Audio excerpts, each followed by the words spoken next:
Manjeshwar express ಚೆಕ್‌ಪೋಸ್ಟ್‌ನಲ್ಲಿ KSRTC bus ತಪಾಸಣೆ, ಲಹರಿ ಮರೆಯೊಂದಿಗೆ ಯುವಕನ ಬಂಧನ. ಮಂಜೇಶ್ವರ ಎಕ್ಸ್‌ಪ್ರೆಸ್ ಚೆಕ್‌ಪೋಸ್ಟ್ ಎದುರು ನಡೆಸಿದ ತಪಾಸಣೆಯಲ್ಲಿ ಕೆಎಸ್ಆರ್ಟಿಸಿ ಬಸ್ನಿಂದ ಲಹರಿ ಮರೆಯೊಂದಿಗೆ ಯುವಕನೊಬ್ಬನನ್ನು ಎಕ್ಸ್‌ಪ್ರೆಸ್ ಅಧಿಕಾರಿಗಳು ಬಂಧಿಸಿದ್ದಾರೆ. ಮಂಗಳೂರಿನಿಂದ ಕಾಸರಗೋಡಿಗೆ ತೆರಳುತ್ತಿದ್ದ KL 159995 ಸಂಖ್ಯೆಯ ಕೆಎಸ್ಆರ್ಟಿಸಿ ಬಸ್ನಲ್ಲಿ ಈ ತಪಾಸಣೆ ನಡೆಸಲಾಯಿತು.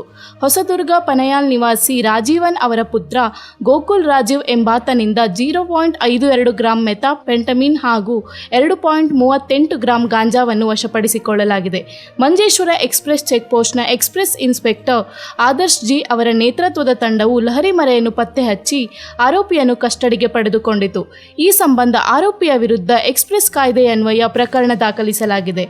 ಘಟನೆಯ ಕುರಿತು ಹೆಚ್ಚಿನ ತನಿಖೆ ಮುಂದುವರೆದಿದೆ ಎಂದು ಎಕ್ಸ್‌ಪ್ರೆಸ್ ಅಧಿಕಾರಿಗಳು ತಿಳಿಸಿದ್ದಾರೆ.